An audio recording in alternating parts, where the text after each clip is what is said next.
Hello dear student, how are you. आज की इस वीडियो में मैं आप लोगों को बताने वाला हूं क्लास 12 इकोनॉमिक्स का मोस्ट इंपोर्टेंट 40 ऑब्जेक्टिव टाइप के क्वेश्चंस। फिर चाहे आप आर्ट्स, कॉमर्स, साइंस किसी भी स्ट्रीम के स्टूडेंट हैं, ये सारे क्वेश्चंस आप लोगों के एग्जाम को पॉइंट ऑफ व्यू से बहुत ही ज्यादा इंपॉर्टेंट होगा और मोस्ट प्रोबेबल चांसेस है कि यहां से कुछ क्वेश्चंस आप लोगों को एग्जाम में देखने को मिलेगा। ठीक है, तो बेसिकली ये हमारा योद्धा सीरीज है और इस बार योद्धा सीरीज में मैं आप लोगों को 100 एमसीक्यूज नहीं करवा रहा हूं, 40 एमसीक्यू करवा रहा हूं। 40-40 करके ही 3-4 सेट आएगा, जिससे हम लोग कंप्लीटली तरीके से मोस्ट इंपोर्टेंट इकोनॉमिक्स के ऑब्जेक्टिव क्वेश्चंस को कर लेंगे। इसके नेक्स्ट वीडियो में मैं आप लोगों को ये बता दूंगा कि अगर आप लोग में से कोई ऐसे स्टूडेंट है जिन्होंने इकोनॉमिक्स में अभी तक कुछ नहीं पढ़ा है, तो मैं बता दूंगा कि आप लोगों को इकोनॉमिक्स में क्या क्या और कैसे कैसे पढ़ना है। तो इसके बाद वो वीडियो आएगा, तो उस वीडियो को भी आप चाहे तो देख सकते हो। चलो आप समय नहीं गवाते, हम लोग एक एक करके जल्दी जल्दी इसका एक एक ऑब्जेक्टिव क्वेश्चन हम लोग करते हैं। ठीक है, चलो देखो। और ऐसे स्टूडेंट जो पहले से ही किसी क्वेश्चन का आंसर जानते होंगे, आप लोग में से बहुत सारे स्टूडेंट ऐसे होंगे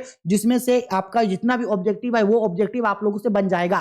तो वीडियो के एंड में आप लोग हमको कमेंट करके बताना कि आप लोगों का कितना कितना ऑब्जेक्टिव क्वेश्चन सही हुआ है, और जो जो एक्स्ट्रा क्वेश्चन हम आप लोगों को पूछेंगे उन सारे क्वेश्चन का भी जवाब आप लोग हमको दोगे। ठीक है, और जिन स्टूडेंट का जितना ऑब्जेक्टिव सही होता है वो उतना बता देना, मेरा इतना सही हुआ है। और टारगेट लेके चलो कि अगर 40 एमसीक्यू दे रहे हैं तो कम से कम आपको 35 प्लस एमसीक्यू जो है वो सही हो। हालांकि एग्जाम में 30 एमसीक्यू ही देगा, लेकिन प्रैक्टिस के लिए हम 40-40 का सेट लेकर के आएंगे।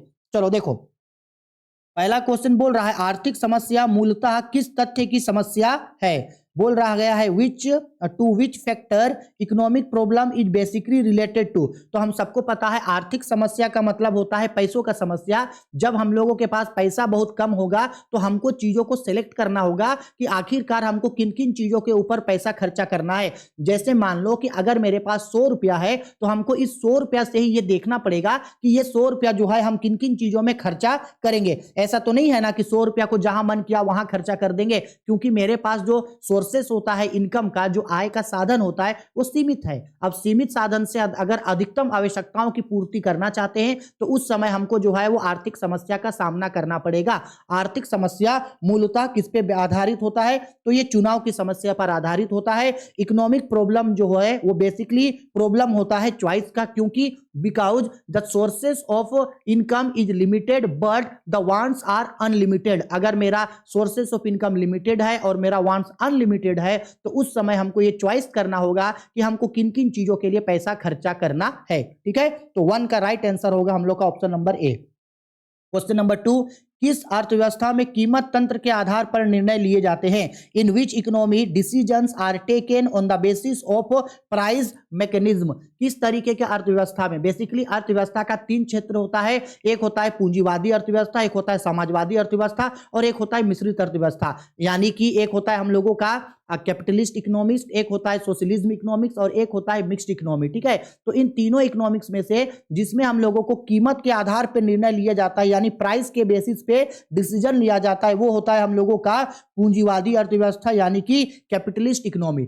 अगर आपको याद नहीं होता है कि पूंजीवादी, समाजवादी और मिश्रित अर्थव्यवस्था क्या है, यानी कि आपका कैपिटलिस्ट इकोनॉमी, सोशलिस्ट इकोनॉमी और आपका मिक्स्ड इकोनॉमी क्या है, तो सिंपल एक ऐसा इकोनॉमी का सेक्टर जिसका व्यक्ति, जिसपे सरकार का कोई नियंत्रण नहीं होता है, एक निजी क्षेत्र चलाता है, यानी एक प्राइवेट सेक्टर चलाता है, प्राइवेट सेक्टर चलाता है, तो वो होता है कैपिटलिस्ट इकोनॉमी। जिस इकोनॉमिक्स को सरकार चलाता है, जिसको गवर्नमेंट चलाता है, उसको बोलते हैं हम लोग आपका सोशलिस्ट इकोनॉमी, और जिसको दोनों मिलकर चलाता है, सरकार भी और प्राइवेट सेक्टर दोनों होता है, वो होता है प्राइवेट इकोनॉमी, वो होता है मिक्स्ड इकोनॉमी यानी कि मिश्रित अर्थव्यवस्था। और भारत का अर्थव्यवस्था किस तरीके का अर्थव्यवस्था है, तो मिश्रित अर्थव्यवस्था होता है।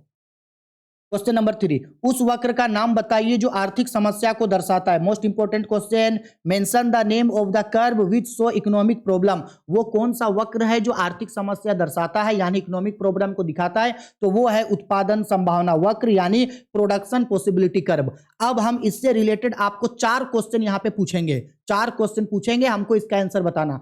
पहला आपको बताना है उत्पादन संभावना वक्र का ढाल कैसा होता है। आपको बताना है the slope of production possibility curve is, यानी उत्पादन संभावना वक्र का ढाल उन्नतोत्तर होता है या नतोत्तर, कॉन्वेक्स होता है या कॉनकेव, बताओगे। और दूसरा उदासीनता वक्र यानी कि इंडिफरेंस कर्व जो है इसका ढाल कैसा होता है, उदासीनता यानी कि इसका ढाल जो होता है वो नतोत्तर होता है कि उन्नतोत्तर होता है, कॉन्वेक्स होता है या कॉनकेव। इन दोनों आंसर को आप हमको वीडियो के कमेंट बॉक्स पे कमेंट करके बताओगे, क्योंकि इन चारों में से एक क्वेश्चन हमको लगता है इस साल एग्जाम में आपको देगा, ठीक है। चलो क्वेश्चन नंबर 4 पे, अर्थव्यवस्था की केंद्रीय समस्याएं कौन सी है, what which is a central problem of an economy. तो इसका राइट आंसर होगा इनमें से सभी, ऑल ऑफ दिस, ये सभी इकोनॉमी का प्रॉब्लम है। बेसिकली इकोनॉमी का जो है अर्थव्यवस्था का 3 केंद्रीय समस्या होता है, क्या उत्पादन करे, कैसे उत्पादन करे, किसके लिए उत्पादन करे, what to produce, how to produce, whom to produce, ये 3 इकोनॉमी का सेंट्रल प्रॉब्लम होता है। क्वेश्चन नंबर 5, जब कुल उपयोगिता अधिकतम होती है तो सीमांत उपयोगिता होती है, when total utility become maximum then MU यानी कि मार्जिनल यूटिलिटी। तो हम आप लोगों को ये लॉन्ग क्वेश्चन में भी समझाए थे, एक बार और समझा दे रहे हैं। इस तरीके से इसका जो है ये एक ड्राइंग बनता है, इस तरीके से कुछ कुछ इसका ड्राइंग बनता है। ये होता है टोटल यूटिलिटी, ये होता है मार्जिनल यूटिलिटी। टोटल यूटिलिटी यहाँ मैक्सिमम है तो ठीक इसका सीधा जो मार्जिनल यूटिलिटी होता है वो होता है 0, ठीक है। यानी टोटल यूटिलिटी जब ज्यादा होता है तो मार्जिनल यूटिलिटी क्या होता है, 0 होता है। आया समझ में, ठीक है। चलो क्वेश्चन नंबर 6, कीमत या बजट रेखा का ढाल होता है स्लोप ऑफ बजट लाइन और प्राइस लाइन। तो इसका राइट आंसर होगा option number A -px divided by PY, -px divided by PY, ठीक है। फॉर्मूला है, याद रखना इसको। क्वेश्चन नंबर 7, गोसेन का प्रथम नियम कौन सा है, which is the first law of Gaussian. तो बेसिकली गोसेन ने जो है वो 2 नियमों को बताया था। गोसेन का पहला नियम है हम लोगों का सीमांत उपयोगिता ह्रास नियम, option number B, law of diminishing marginal utility. ये जो था इसका पहला नियम था। और गोसेन का दूसरा नियम था सम सीमांत उपयोगिता ह्रास नियम, सम सीमांत उपयोगिता नियम यानी कि लॉ ऑफ इक्यू मार्जिनल यूटिलिटी। ये गोसेन का दूसरा नियम था, ठीक है। जो जो क्वेश्चन एक्स्ट्रा बता रहे हैं इन सबको जरूर अच्छा से करते हुए जाओगे। क्वेश्चन नंबर 8, किसी वस्तु की मानवीय आवश्यकताओं को संतुष्ट कराने की क्षमता है, the capacity of a commodity to satisfy human wants. किसी वस्तु में मौजूद वह गुण जो किसी व्यक्ति की आवश्यकताओं को पूर्ति करेगा वो उसका उपयोगिता कहलाएगा, यानी कि यूटिलिटी। और उपयोगिता यानी कि यूटिलिटी को किसमें मापा जाता है, यूटिल्स में। और यूटिल्स को किससे मापा जा सकता है, मुद्रा से। किसमें मापा जा सकता है, मुद्रा से, यानी कि मनी में मापा जा सकता है। क्वेश्चन नंबर 9, वह कौन सा समय है जिसमें उत्पादन के सभी साधन परिवर्तित किए जा सकते हैं, eight which time the factors of production में बी चेंज्ड। कौन सा समय में, अल्पकाल, दीर्घकाल या अति दीर्घकाल, यानी कि शॉर्ट टर्म, लॉन्ग टर्म या वेरी लॉन्ग रन। इनमें से किसमें जो है उत्पादन के साधन यानी कि जो प्रोडक्शन करने का जो साधन होता है, जो सोर्सेस होता है उसको चेंज किया जा सकता है। तो दीर्घकाल के लिए लॉन्ग टर्म में जो है इसको बदला जा सकता है। 9 का राइट आंसर होगा बी, ठीक है। आगे क्वेश्चन नंबर 10, उत्पादन का सक्रिय साधन है, an active factor of production is. यानी उत्पादन के जितने भी साधन होते हैं, जितने भी फैक्टर्स होते हैं, चाहे वो भूमि है, भवन है, या तो फिर आपका श्रम है, या आपका पूंजी है, चाहे वो कैपिटल है, लेबर है, या तो चाहे आपका लैंड एंड बिल्डिंग है, ये सारा चीज में कौन सा, या लेबर है, इन सारा चीज में कौन जो है वो खुद भी काम करता है और दूसरों को भी काम कराता है, तो श्रम यानी कि लेबर यानी कि इंसान, मजदूर खुद भी काम करता है और दूसरों को भी काम करवाता है।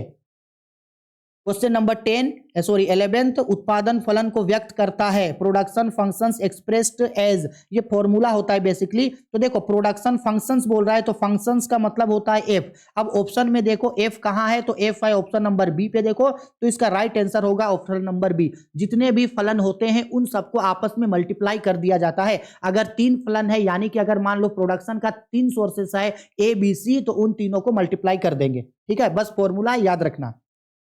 क्वेश्चन नंबर 12, फार्म का संतुलन की प्रथम शर्त है, the basic condition of farms equilibrium is. कोई भी फार्म जो है वो संतुलन की स्थिति में एटलीस्ट वो तब आता है जब जो फार्म होता है उस फार्म का मार्जिनल रेवेन्यू एमआर जो है उसका टीआर के बराबर होता है। किसके बराबर होता है, एमआर जो है उसके किसके बराबर होता है, टीआर के बराबर होता है। तब जो है कम से कम वो रेवेन्यू की स्थिति में आता है, ठीक है, संतुलन की स्थिति में आता है, ठीक है। 1 मिनट रुकिएगा, थोड़ा सा 1 मिनट। देखिए थोड़ा सा यहाँ पे गड़बड़ी हो गया था।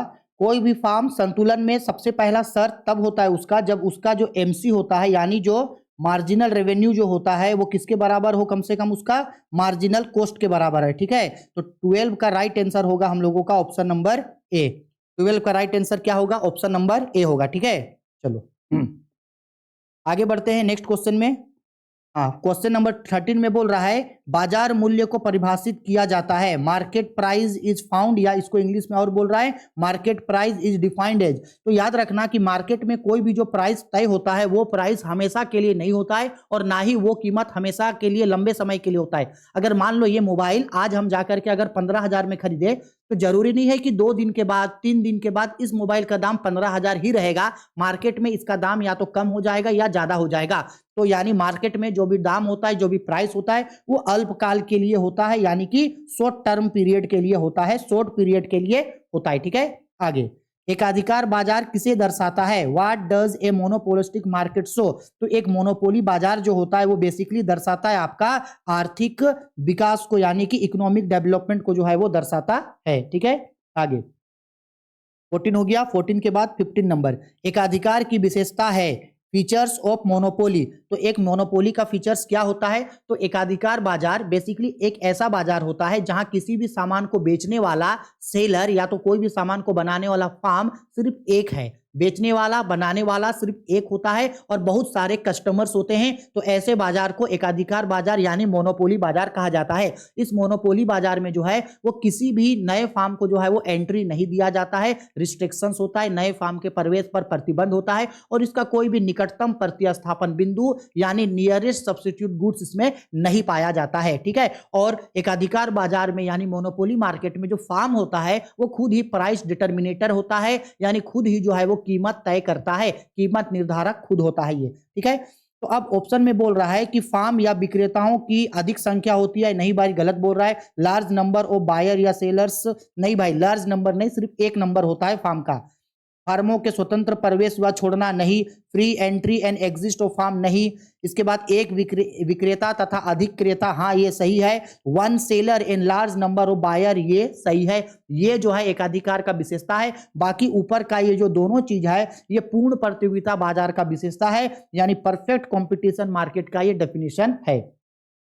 क्वेश्चन नंबर 16, क्वेश्चन नंबर 16 पे बोल रहा है किसी वस्तु का मूल्य निर्धारक होता है, the price of goods is determined by. हम आपको ये चीज बार बार हम आप लोगों को पढ़ाए हैं ये चीज कि कभी भी किसी भी गुड्स का जो प्राइस है, क्या हो रहा है ये,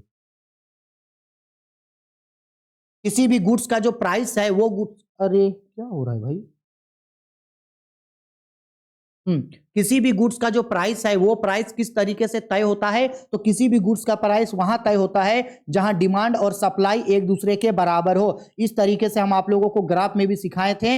ये कर्व है, मान लो डिमांड का कर्व है और ये मान लो सप्लाई का है। तो जहां डिमांड और सप्लाई एक दूसरे के बराबर हो जाए वहीं से प्राइस डिटर्मिनेशन होता है। तो किसके द्वारा डिटरमाइन होता है, डिमांड और सप्लाई, मांग और पूर्ति के द्वारा तय होता है। क्वेश्चन नंबर 17, निम्न में से कौन सा कथन सही है, which of the following is correct. चलो देखते हैं कि इनमें से जो है वो कौन सा कथन हम लोगों के लिए सही है। तो बोल रहा है श्रम की मांग उत्पादक द्वारा की जाती है, labour demand comes from producer, बिल्कुल सही है। एक फार्म में लोगों का कितना जरूरत है ये तो फार्म के द्वारा तय होगा, सही बात है। दूसरा बोल रहा है श्रम की मांग उसकी उत्पादकता पर निर्भर करती है, demand of labour depend on it's productivity, बिल्कुल सही। प्रोडक्टिविटी बढ़ाना है तो आपको लेबर ज्यादा चाहिए, प्रोडक्टिविटी कम करना है तो लेबर कम चाहिए। ठीक है, दोनों सही है तो ऑप्शन नंबर डी सही होगा इनमें से सभी। ठीक है, आगे 18 नंबर क्वेश्चन, आधिक्य मांग की स्थिति में कीमत की प्रवृत्ति में होगी। बोला गया है if there is excess demand then the price of trend is. देखो नॉर्मल बात है, एक्चुअल में क्या होता है, प्राइस वहां तय होता है जहां डिमांड और सप्लाई एक दूसरे के क्या हो, बराबर हो, पहला situation.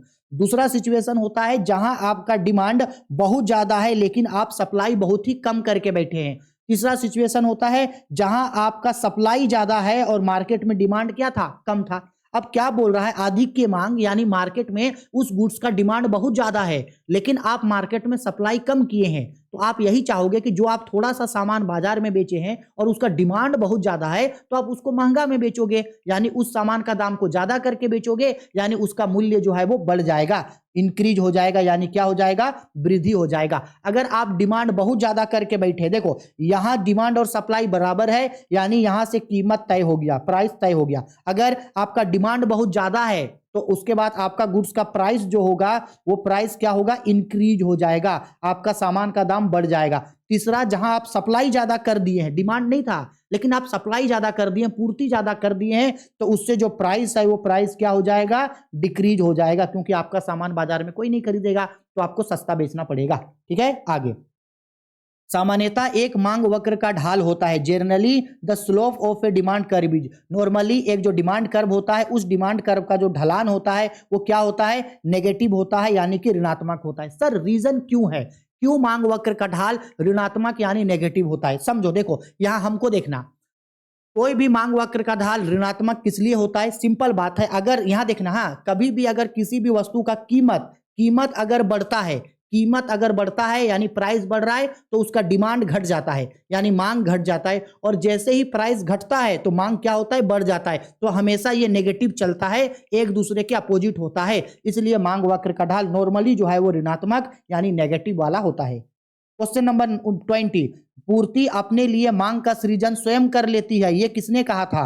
Supply creates its own demand, who said statement, who said this statement? तो ये कहा था जे बी से ने ये बात कहा था। क्वेश्चन नंबर 21, अब देखो क्वेश्चन नंबर 20 तक जितना भी क्वेश्चन था ये हम लोगों का माइक्रो इकोनॉमिक्स यानी व्यष्टि अर्थशास्त्र का क्वेश्चन था। अब यहां से जो भी हम लोग क्वेश्चन करेंगे वो समष्टि अर्थशास्त्र का होगा। अब देखो क्या बोल रहा है क्वेश्चन पे, समष्टि अर्थशास्त्र का अध्ययन है मैक्रो इकोनॉमिक्स स्टडी। तो एक मैक्रो इकोनॉमिक्स किसके बारे में पढ़ता है, तो एक मैक्रो इकोनॉमिक्स जो है वो अर्थव्यवस्था के सभी क्षेत्रों के बारे में पढ़ता है, यानी संपूर्ण अर्थव्यवस्था के बारे में पढ़ता है। ऑप्शन नंबर ए, अर्थव्यवस्था में रोजगार के अवसर का, यानी इकोनॉमिस्ट अपॉर्चुनिटीज इन इकोनॉमी, पूरे इकोनॉमी के बारे में वो पढ़ता है, किसी इंडिविजुअल चीजों के बारे में या व्यक्तिगत चीजों के बारे में वो नहीं पढ़ता है। क्वेश्चन नंबर 22, पूंजी के स्टॉक में वृद्धि कहलाती है, increase in stock of capital is known as. अगर सिंपल सा बात है, पूंजी के स्टॉक में वृद्धि यानी कि आपका जो स्टॉक था वो स्टॉक आपका अब इंक्रीज हो गया, इंक्रीज हो रहा है यानी आपका कैपिटल बन रहा है, तो उसको हम लोग बोलते हैं पूंजी निर्माण यानी कैपिटल फॉर्मेशन। यही अगर बोलता अगर पूंजी का स्टॉक घट रहा है, पूंजी का स्टॉक घट रहा है, तब हम उसको डेप्रिसिएशन बोलते हैं, तब हम लोग उसको क्या बोलते हैं, डेप्रिसिएशन बोलते हैं। अगर पूंजी बढ़ रहा है तो आपका कैपिटल बन रहा है, अगर पूंजी घट रहा है तो डेप्रिसिएशन हो रहा है। आगे क्वेश्चन नंबर 23, सामान्यतः कीमत स्तर का अध्ययन किया जाता है, generally price level is studied in. तो प्राइस लेवल हम लोग जब भी पढ़ते हैं कौन से अर्थशास्त्र में, व्यष्टि और समष्टि अर्थशास्त्र। तो सिंपल बात है, प्राइस हमेशा हम लोग समष्टि अर्थशास्त्र के बारे में पढ़ते हैं, यानी मैक्रो इकोनॉमिक्स में, क्योंकि इसमें हम लोग किसी एक चीज के बारे में नहीं सभी चीजों के बारे में प्राइस तय करते हैं। 24, निम्न में से कौन सा वस्तु निर्माण में गेहूं एक मध्यवर्ती वस्तु है, wheat is an intermediate goods in manufacturing of which of the following goods. तो इनमें से इन सभी चीजों के लिए गेहूं जो है वो मध्यवर्ती वस्तु का काम करेगा। क्वेश्चन नंबर 25, द्वितीयक क्षेत्र में कौन सी सेवाएं सम्मिलित है, which of the following is included in secondary sector. इनमें से कौन सा चीज है जो सेकेंडरी सेक्टर में आता है, बीमा, बैंकिंग, व्यापार, विनियोग, इंश्योरेंस, बैंकिंग, ट्रेड या मैन्युफैक्चरिंग। तो 25 का राइट आंसर होगा हमारा डी, मैन्युफैक्चरिंग जो है ये हम लोगों का यानी विनियोग जो है ये हमारा आता है द्वितीय क्षेत्र में। बाकी तीनों चीज यानी कि हम लोगों का बीमा यानी इंश्योरेंस, बैंकिंग और व्यापार यानी ट्रेड, ये तीनों ही जो है मेरे लिए ये जो है आपका तृतीय क्षेत्र में जाता है यानी टेरिटरी सेक्टर में जाता है।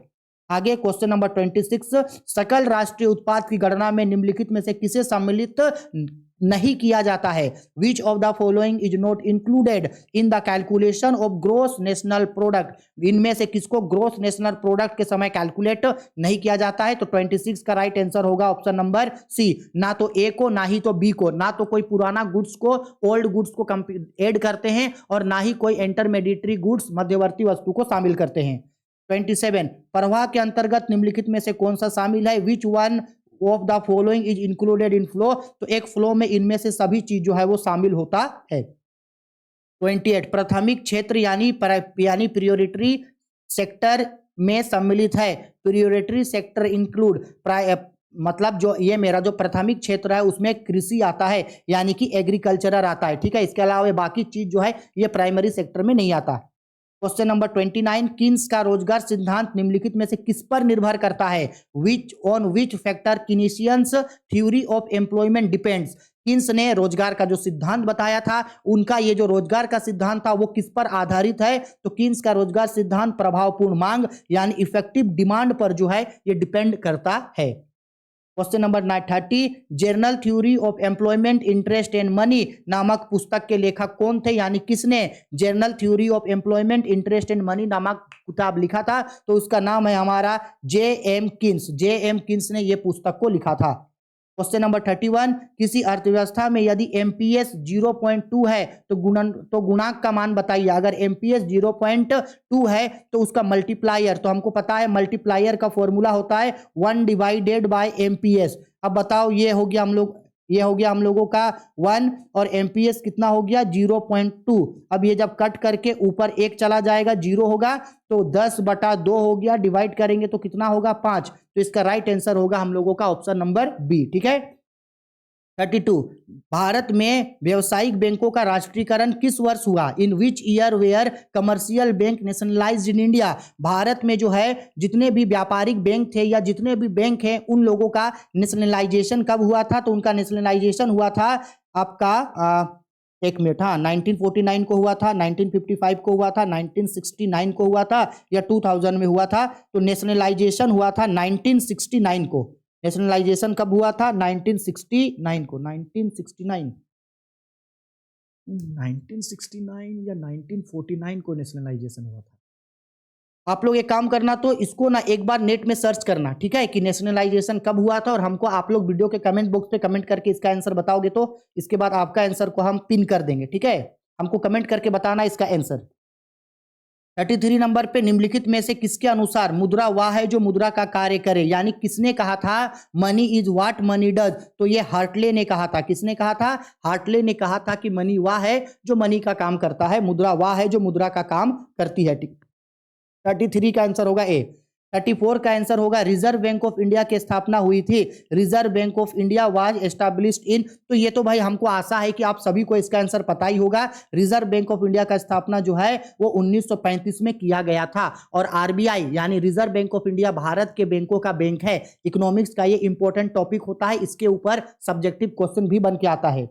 35 नंबर क्वेश्चन, वस्तु विनिमय प्रणाली की निम्नलिखित में से कौन सी कठिनाइयां है? Which one is difficulty on barter system? तो एक बार्टर सिस्टम में इनमें से ये सभी जो है वो प्रॉब्लम था उसका, इसीलिए धीरे धीरे वो बंद हो गया।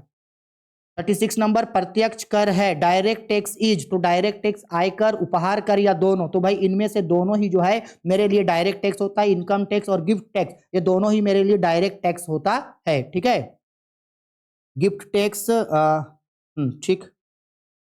आगे बढ़ते हैं क्वेश्चन नंबर 37 पे, सरकार के कर राजस्व के अंतर्गत निम्नलिखित में से कौन सम्मिलित है? Tax revenue of the government includes, तो गवर्नमेंट के टैक्स में जो है इन ये सभी तरीके का ही जो है वो टैक्स आता है। ऑल टाइप का टैक्स, चाहे इनकम टैक्स हो, कॉर्पोरेट टैक्स हो, एक्साइज ड्यूटी, आयकर हो, निगम कर हो या सीमा शुल्क हो, सब आता है। 38 नंबर, बजट के संगठक निम्नलिखित में से कौन है? Which is a component of budget? तो बेसिकली बजट जो है वो दो चीजों से मिलकर के बनता है, प्राप्तियां और व्यय, यानी कि रिसिप्ट्स और एक्सपेंडिचर, इन दोनों से मिलकर के बजट बनता है। तो इसका राइट आंसर होगा ऑप्शन नंबर सी, ए और बी दोनों। 39 नंबर क्वेश्चन, विदेशी विनिमय दर का निर्धारक होता है। Foreign exchange rates is determined by, तो विदेशी विनिमय दर का निर्धारण होता है मांग और पूर्ति के शक्तियों के द्वारा, यानी डिमांड एंड सप्लाईज फैक्टर के द्वारा। लास्ट क्वेश्चन, क्वेश्चन नंबर 40, भुगतान शेष के अंतर्गत निम्नलिखित में से कौन सी मदें सम्मिलित होती है? Which item are included in balance of payment? तो इनमें से सभी चीजों को जो है वो बैलेंस ऑफ पेमेंट के रिगार्डिंग दिखाया जाता है। ठीक है, इतना ही जो है इस सेट में, यानी 40 इंपॉर्टेंट क्वेश्चन किए। इसी तरीके से हम आप लोगों के लिए 3-4 सेट और लेकर के आएंगे। 100 एमसीक्यू सीरीज लेकर के आए हैं। प्रीवियस ईयर्स का आपको model paper, previous year Koderma district का मॉडल पेपर देख लेना। इतना अगर करते हैं तो आपका एग्जाम में बहुत ज्यादा हेल्प हो जाएगा। ठीक है, चलो मिलते हैं अगली बार नेक्स्ट वीडियो में। तब तक के लिए बाय, टेक केयर। मन लगा करके पढ़ाई सभी लोग करें। कोई भी दिक्कत डाउट परेशानी है तो वीडियो के कमेंट बॉक्स पे कमेंट करके हमको जरूर पूछना, और जो जो क्वेश्चन हम आप लोगों के लिए छोड़े हैं उन सभी क्वेश्चन का आंसर हमको वीडियो के कमेंट बॉक्स पे कमेंट करके बता देना। ठीक है, चलो बाय, टेक केयर।